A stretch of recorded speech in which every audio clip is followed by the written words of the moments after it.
Hey, give me another Thanksgiving that's as crappy as that. Who is ready for green bean casserole and pumpkin pies and Clifford the Big Red Dog in the parades? It is almost Thanksgiving Day, my friends. I am a super fan of the gratitude and celebration of freedom that comes with this special day in the United States. But for me and my fellow adult children of alcoholics and anyone who comes from a dysfunctional family, this holiday in particular brings about all the feels. If you're new here, hi, I'm Jody. I want you to have the life that you want and deserve. I'm sharing my journey of creating the life that I want and helping others along the way. If you haven't subscribed to this channel, I hope you will. And if you like this content, please give it a thumbs up. It helps tell YouTube that this content is valuable and helps me reach more people. Thank you. I used to dread this holiday. Like D-R-E-A-D, dread for real, Thanksgiving, which is the start of the 6 weeks of holidays and functions.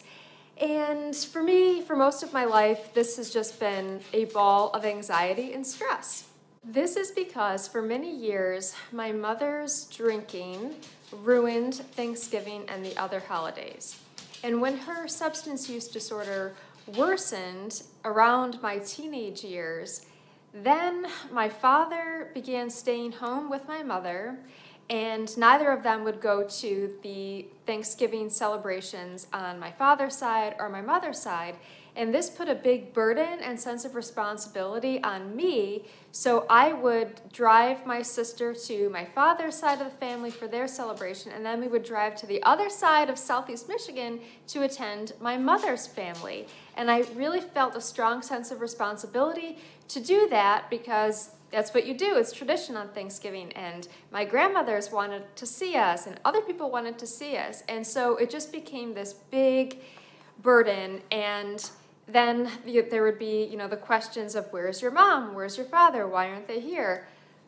And then when we got home, we would be walking into even more dysfunction, like extreme dysfunction tied to my mother's drinking. There was lots of driving, lots of energy that made me exhausted, lots of pretending that everything was okay, lots of pretending that I was okay. Thanksgiving is stressful, particularly stressful. You're spending time often with people you don't spend a lot of time with.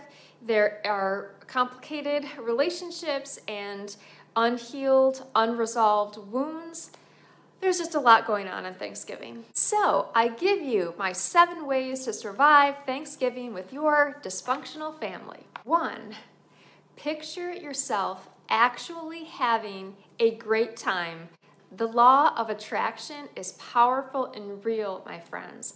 Picture yourself vividly being unbothered by the inevitable commentary and opinions and just general feelings that come up at that event. Be positive and you will manifest positive experience. Now, one important thing to do, though, is to avoid replaying the bad memories, and they might be very real and raw, and you could easily find yourself slipping in playing that movie reel of everything terrible that ever happened on every past Thanksgiving Day experience. But that's actually telling the universe, hey, give me another Thanksgiving that's as crappy as that. And 2 is to actually focus on that fun in dysfunctional. Yes, it does exist. I spent my whole life thinking that the problems in my family were very much unique to my family. And then I realized that dysfunction is as common on Thanksgiving as turkey and pumpkin pie. Look for the dysfunction in your family and laugh at the ridiculousness of it. If you have an ultra-competitive brother who goes bananas about foosball, recognize that and laugh at it. 3, avoid emotional traps by not engaging in it. The odds are that you have some family members who intentionally or unintentionally make you feel like crap about yourself and maybe the way you think and live. Simply ignore them. Don't engage in the conversations, don't reply to the comments that make you feel like that. If your mother always critiques what you're wearing, just ignore it and walk away. If you have an uncle who's always asking you for the gazillionth time why you don't have a boyfriend, just say simply that you're happy with the life that you have and walk away.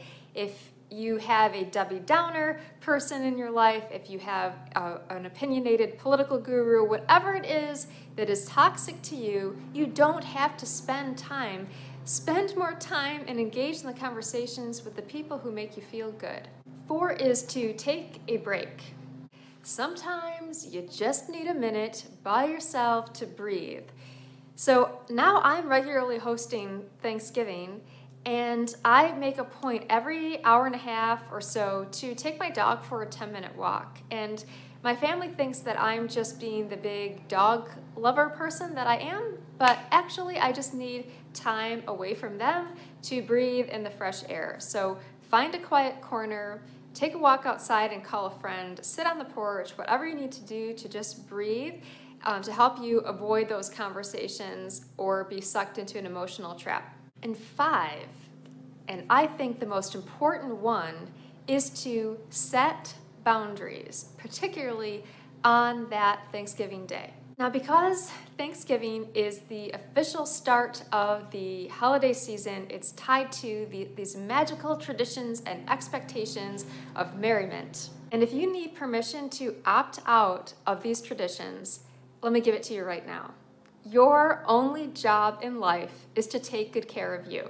So you don't have to participate in all of your family or friends' traditions. Your only job in life is to take good care of you. And sometimes the things that feel wrong when you skip it, that tells you that you're probably doing the right thing for you. If you know that your alcoholic parent or addicted sibling is going to be drunk or under the influence, and you don't want to relive that experience or experience that abuse, stay at a hotel. You don't have to stay in the home of your family. Get a rental car, whatever you need to do to take good care of you. 6 is to create your own new traditions.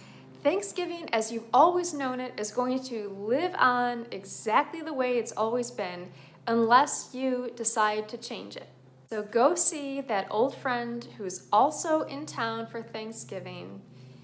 Decide to skip dessert after Thanksgiving dinner and go home and snuggle up with your fuzzy slippers and read a book or watch a movie.